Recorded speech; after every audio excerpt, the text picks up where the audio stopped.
Hello friends, आज की इस वीडियो में मैं आपको बताऊंगा कि कैसे आप हॉलीवुड की मूवीज़ के इंग्लिश सबटाइटल की मदद से अपनी इंग्लिश को इम्प्रूव कर सकते हो। सो फ्रेंड्स, इंग्लिश सीखने का ये बहुत ही बेहतरीन तरीका है। अगर आप भी अपनी इंग्लिश को इम्प्रूव करना चाहते हो तो इस वीडियो को एंड तक ज़रूर देखना, आपको बहुत कुछ सीखने को मिलेगा। सो फ्रेंड्स, बिना किसी देरी के शुरू करते हैं आज की video.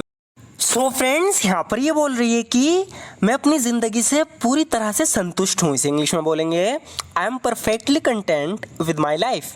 I am perfectly content with my life. So friends, content का मतलब होता है संतुष्ट। तो यहाँ पर ये कह रही है कि I am perfectly content with my life, यानी मैं अपनी ज़िंदगी से पूरी तरह से संतुष्ट हूँ। आगे बोल रही है कि अब मुझे ज़िंदगी से कोई शिकायत नहीं। इसे इंग्लिश में बोलेंगे now I have no complaints with life. Now I have no complaints with life, यानी अब मुझे ज़िंदगी से कोई शिकायत नहीं। Now I have no complaints with life. तुम्हारी शर्ट पर स्याही का दाग है। तो किसी की शर्ट पर स्याही का दाग है तो उससे बता रहा है कि there is an ink stain on your shirt. There is an ink stain on your shirt, यानी तुम्हारी शर्ट पर स्याही का दाग है। There is an ink stain on your shirt. तो लड़की कह रही है कि हाँ, सफ़ेद कपड़ों पर दाग जल्दी लग जाता है। तो इसने सफ़ेद कपड़े पहन रखे हैं, उस पर दाग लग गया। तो कह रही है कि या वाइट क्लॉथ्स स्टैन क्विकली। या वाइट क्लॉथ्स स्टैन क्विकली, यानी हाँ, सफ़ेद कपड़ों पर दाग जल्दी लग जाता है। या वाइट क्लॉथ्स स्टैन क्विकली। आगे कह रही है कि अगर तुम ऐसा करते हो तो हर कोई तुम्हारे खिलाफ हो जाएगा। सो फ्रेंड्स, यहाँ पर एक फ्रेजल वर्ब का यूज़ होगा टर्न अगेंस्ट, जिसका मतलब होता है खिलाफ होना। तो यहाँ पर ये किससे कह रही है कि अगर तुम ऐसा करते हो तो हर कोई तुम्हारे खिलाफ हो जाएगा। इसकी इंग्लिश होगी everyone will turn against you if you do this. Everyone will turn against you if you do this, यानी अगर तुम ऐसा करते हो तो हर कोई तुम्हारे खिलाफ हो जाएगा। Everyone will turn against you if you do this. यहाँ तक कि तुम्हारे करीबी दोस्त भी तुम्हारे खिलाफ हो सकते हैं। इसे इंग्लिश में बोलेंगे इवन योर क्लोज फ्रेंड्स। तो यहाँ पर जो इवन का यूज़ है वो है यहाँ तक कि even your close friends may turn against you. यहाँ तक कि तुम्हारे करीबी दोस्त भी तुम्हारे खिलाफ हो सकते हैं। Even your close friends may turn against you. तो टर्न अगेंस्ट का मतलब खिलाफ हो जाना, किसी का दुश्मन बन जाना। इसीलिए कुछ भी करने से पहले 2 बार सोच लेना। तो आगे कह रही है कि that's why think twice before you do anything. That's why think twice before you do anything. तो यहाँ पर हमने यूज़ किया है थिंक ट्वाइस का, जिसका मतलब होता है अच्छे से सोचना, यानी कि 2 बार सोच लेना, जिसे हम हिंदी में बोलते हैं। That's why think twice before you do anything, इसलिए कुछ भी करने से पहले 2 बार सोच लेना। मुझे जिम पसंद है लेकिन वो थोड़ा नासमझ है। तो नासमझ के लिए हम यहाँ पर यूज़ करेंगे गोफी का। तो इसकी इंग्लिश होगी आई लाइक जिम। जिम एक लड़का है, उसके बारे में कह रही है कि आई लाइक जिम, यानी मुझे जिम पसंद है, but he is a little गोफी, लेकिन वो थोड़ा नासमझ है, मूर्ख है। इसके लिए नासमझ मूर्ख के लिए यहाँ पर हम यूज़ करेंगे गोफी का। तो I like gym but he is a little गोफी। मुझे जिम पसंद है लेकिन वो थोड़ा नासमझ है। तो यहाँ पर ये कह रहा है कि ये मत समझो कि मैं नासमझ हूँ। इसे इंग्लिश में बोलेंगे don't think I am a गोफी। Don't think I am a गोफी, ये मत समझो कि मैं नासमझ हूँ। Don't think I am a गोफी। तुम्हारे दिल में क्या है मैं अच्छी तरह जानता हूँ। इसे इंग्लिश में बोलेंगे I know very well what's in your heart. I know very well what's in your heart, कह रहा है कि तुम्हारे दिल में क्या है मैं बहुत अच्छी तरह जानता हूँ। I know very well what's in your heart.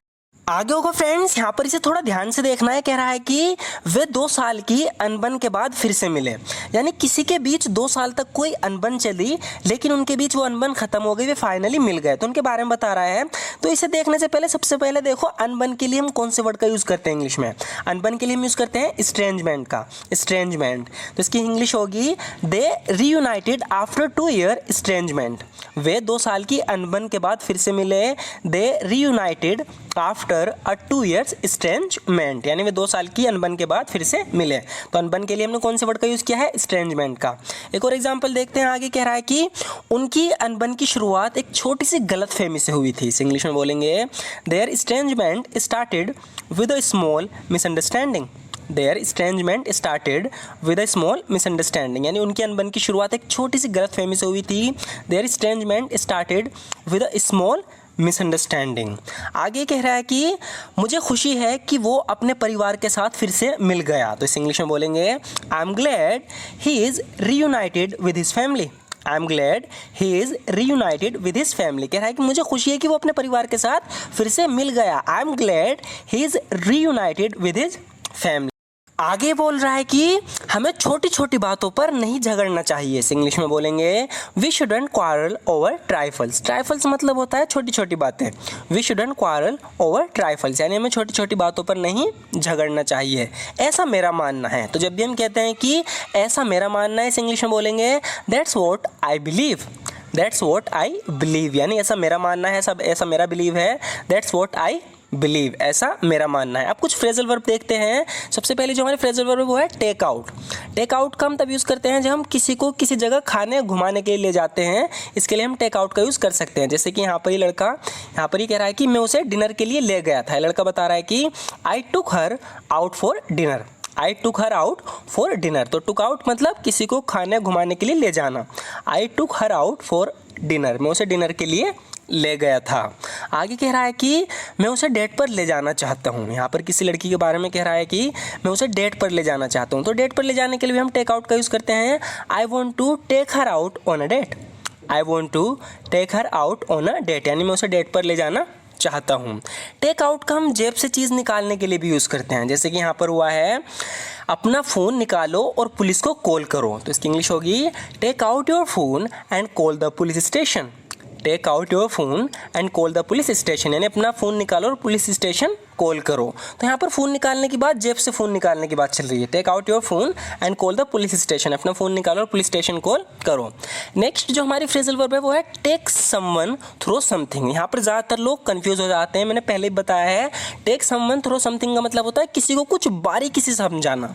इसको कुछ एग्जाम्पल से समझेंगे। यहाँ पर ये कह रहा है कि ये रही मेरी रिपोर्ट, अगर तुम चाहो तो मैं इसे तुम्हें बारीकी से समझा सकता हूँ। तो यहाँ पर अपने बॉस को कोई रिपोर्ट दे रहा है, कह रहा है कि अगर तुम चाहो तो मैं इसे तुम्हें बारीकी से समझा सकता हूँ। तो बारीकी से समझाने के लिए हम कौन सी फ्रेजल वर्ब का यूज़ करते हैं? Take someone through something. तो इसकी इंग्लिश होगी हियर इज़ माई रिपोर्ट यानी ये रही मेरी report. Here is my report, I will take you through it if you like. अगर तुम चाहो तो मैं इसको तुम्हें बारीकी से समझा सकता हूँ। Here is my report, I will take you through it if you like. अगर तुम चाहो तो मैं इसे तुम्हें बारीकी से समझा सकता हूँ। आगे कह रही है कि प्लीज़ मुझे ये एक बार और समझा दो। तो एक बार और समझने की बात कर रही है लेकिन बारीकी से। तो इसकी इंग्लिश होगी please take me through it one more time. Please take me through it one more time. Please मुझे एक बार और समझा दो। Please take me through it one more time. यहाँ पर ये कह रही है कि मुझे समझाओ एग्जैक्टली हुआ क्या था। तो यहाँ पर ये समझने की कोशिश कर रही है कि मुझे बारीकी से समझाओ। कहना चाह रही है कि मुझे समझाओ एग्जैक्टली हुआ क्या था। तो इस इंग्लिश में बोलेंगे take me through exactly what happened. Take me through exactly what happened यानी मुझे समझाओ एग्जैक्टली हुआ क्या था। तो इसका मोटिव जो है कहने को है कि बारीकी से समझाओ। Take me through exactly what happened.